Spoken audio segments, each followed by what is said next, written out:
si habla con Jerry. ¿Qué dice? Habla con Vale llama Jerry. ¿Eh? ¿Quién va a hablar yo? Yo, ¿Qué ha dicho? yo decidí que no vamos a ver. Viven decidí aquí porque día que no ir. ¿Quién no volver? Viven, Dito namin. no ir. Viven habla con Jerry. Dicho. Jerry sí que vale. Habla con mamá. Magandang umaga, Beljun. Magandang umaga. Magandang umaga, Madam Damin. Buenos días. Ay, ang ganda naman ng uso ni Madam. Hanggang hapon Parang yan. ang may lechon. Tingnan mo nga. Hanggang hapon na. Hanggang hapon na yung uso mo na yan. Beljun, may binili mo na yan. Ano yan? Ikaw ang pabili sa akin, baboy. Ikaw ang kabili sa akin baboy. Anong part ng baboy yung binili mo? Yun. Baka. Ano ba ka? Ano, baboy na baka? Hindi. Pata. Mata. Pata. Mata. Kaya nga. Magandang araw po sa inyong lahat, mga kababayan ko. Tayo ay patuloy na lilipad. Patuloy po tayo. Papunta po tayo kila Chemami, mga amigo. At ibigay ko yung yung ulam. At very busy po tayo, mga amigo, dahil madalas po tayo ngayon na nililibang po natin yung sarili natin. Napansin na ako ay merong talagang hindi makatulog sa gabi, parang anxiety ba tawag doon? Nalulungkot. Nalulungkot, sobra akong nalulungkot kasi nga, di ba, alam nyo, sabi nga nila mag-move on dahil uwi na sila Chemami. Di po ganun kadali yon, kaya it takes time. Kaya nga po ang dapat kong gawin ay libangin yung aking sarili. Kaya after nito, pumunta ka rin Chemami, kakamustahin ko lang saglit at aalis na rin kami. At kami lilipad, ako rin. Kami aalis at maghahanap ng pwede nating tulungan. This time mga Pilipino naman po ang ating bibigyan ng pansin. So although tumutulong tayo before sa mga Pilipino, yun nga, para makita rin nyo rin naman po. Tuloy pa rin ang agos ng yan papunta na po tayo, mga amigo. Tsaka ano kaya ba? Anong balita ka Chemami? Dahil nagpunta kahapon kila Chemami. Ilang araw na po ako hindi nagpupunta roon. Duman kayo kahapon. Kila Chemami. Oo, ibig sabihin, nagpupunta tayo kagaya magdadala ng pagkain, pero hindi tayo nag-stay ng matagal. O, di ba? Daan lang, dala ng ulam, aabot lang, okay na yun. Ayun, doon na po tayo, mga amigo, sa Barangay Aluwa. So, dito na po tayo, mga amigo.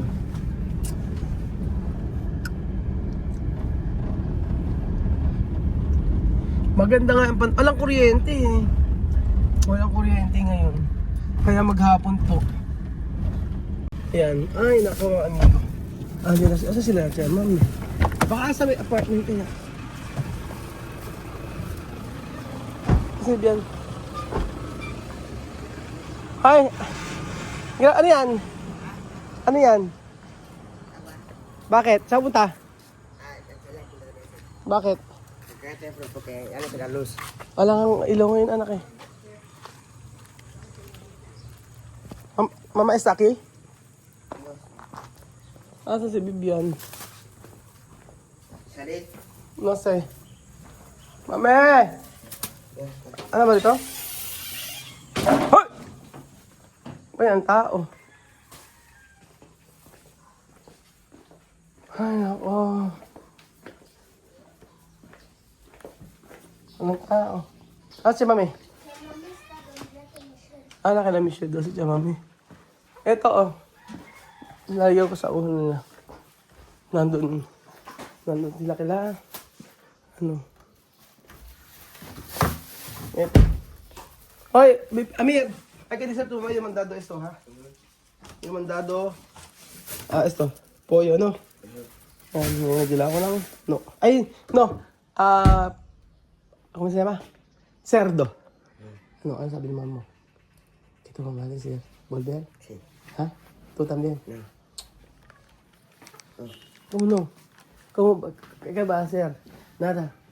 ¿Cómo nada? Decir habla con Jerry. ¿Qué dice? Habla con Vale llama Jerry. ¿Eh? ¿Quién va a hablar yo? Yo, ¿Qué ha dicho? yo decidí que no vamos a ver. Viven decidí aquí porque día que no ir. ¿Quién no volver? Viven, Dito namin. no ir. Viven habla con Jerry. Dicho. Jerry sí que vale. Habla con mamá. Ah, Okay. pero tumama no, acceptar. Tumama acceptar ano? ¿Para dónde? Volver. ¿Volver a qué volver? Tú. No. Yo decidí que no va a volver. Tumama no, acceptar. No sé. ¿Cómo no sé? Tumama no, acceptar. Todos van a comprar el bilete. No. Voy a hablar con Jerry hoy. Jerry, tu mamá tiene obligación contigo, ¿no, Jerry? ¿Quién? Tu mamá. Voy a hablar con Jerry. ¿Quién va a hablar? Yo. Yo llamar a Jerry más. Sí. No, hablar con Jerry, después de decir con Jerry, hablar con tu mamá. Si Vivian decía aquí otro día que Jerry hay que hablar con mamá. Porque no vamos a volver. También voy a decir Sandra. Oh, Sandra decir que vale. ¿tu mamá aceptar? No sé. No, tu mamá no aceptar. Porque ella era yo hablando con tu mamá. Tu mamá ha dicho no va a aceptar. Todos va a volver. No. Ajá. No quiere. Eso no es verdad. Ahora yo hacer matrícula. Sí. Así bien. Matrícula después yo decir Jerry. Yo, Yo decir Jerry que si puedes matrícula. yo paga de matrícula aquí. Sí, yo paga de matrícula aquí. Porque tú has dicho tú no volver. Sí. Pero hay que decir a tu mamá. ¿Cómo va a hacer? No puede decir. Si Sophie, ano? Nag-ayos silang gamit. Ito ba? Ito todos, Sophie? Ito ba ba mandar todos? Sophie? Ginawa na ni Amir. Sophie, ito todo turo pas? Ha? Ano? Nakayos yung maleta nila, oh. Ayos na lahat ng maleta po nila, mga amigo.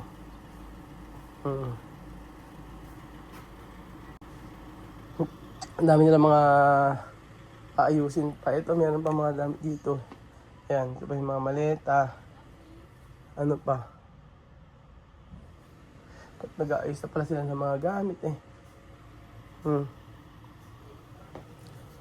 Asan ba yung...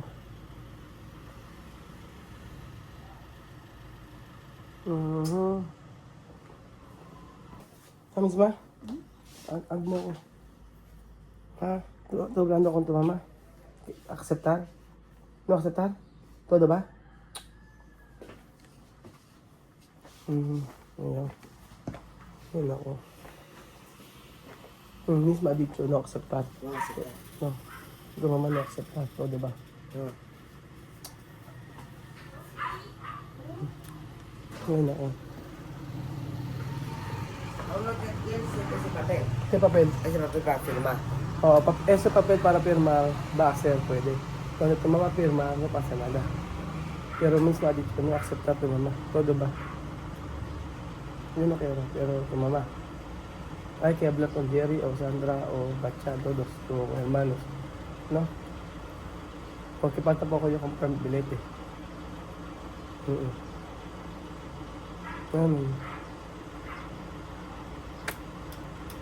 Ay, naku. Hay que hablar, ¿no? No, ni Vivian. Kaya mag-yan. Ay, Vivian. Sí. Ano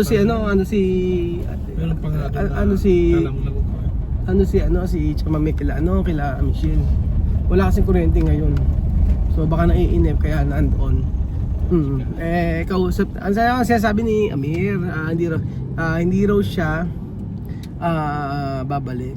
Ayaw niya ayusin yung mga maleta niya.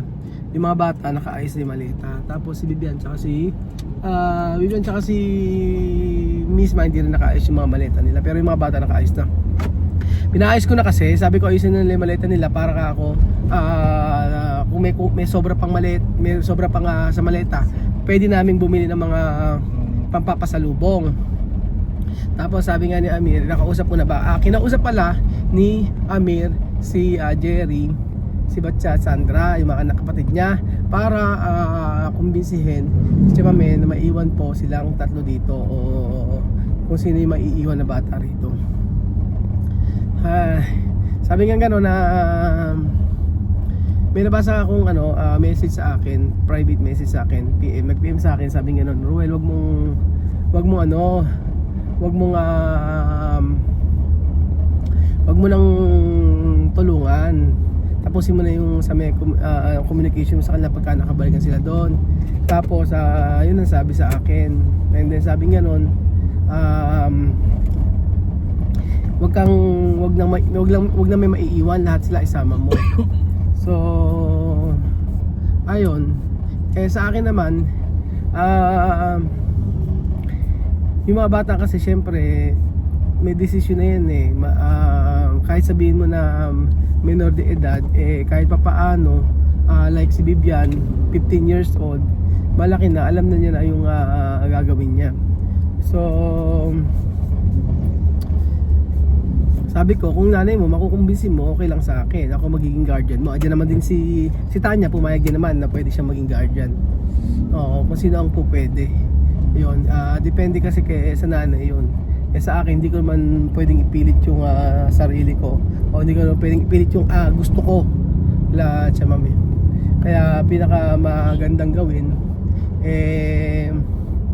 sila ang kumausap, hindi ako. Kasi nagawa ko na ni part ko Nagsabi ko na rin sa nanay yun kay mami, sabi ko, kung gusto mo mami, nasa sa'yo yun. Kung may iwan mo yung mga bata, o ikaw ang ikaw masusunod. Ang sabi, hindi, lahat ay uuwi.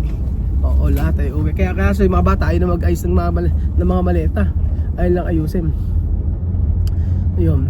So maraming mga comment, may message, sabing ganun, ano na raw, wag daw pilitin. Hindi ko man pinipilit, basta nasabi ko na sa kanya yung isang gusto kong sabihin. Sabi ko sa kanya, ikaw magde-decide kung ano kung saan ka komportable, ganun lang naman. Kasi yung mga bata hindi makakamove on yan, ayaw nilang umalis.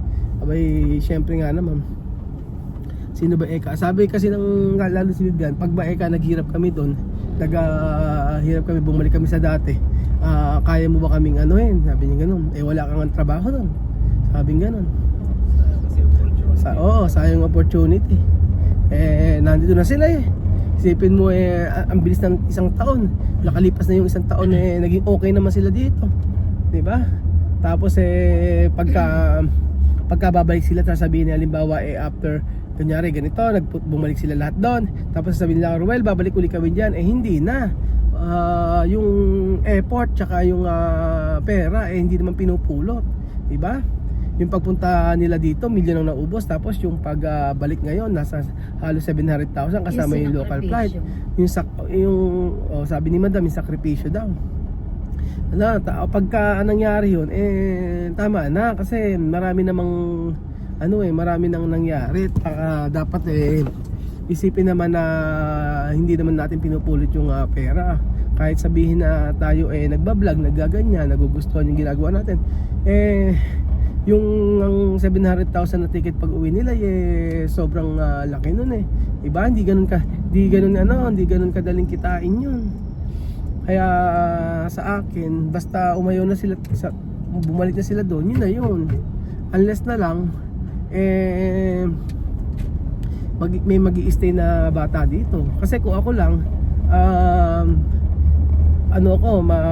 sa akin, gusto ko may mag-stay kahit papaano, kahit isang bata o dalawang bata rito. Pati at least yung promise ko sa kanila na pagtatapusin, sasakatuparan ko. Ganun lang naman.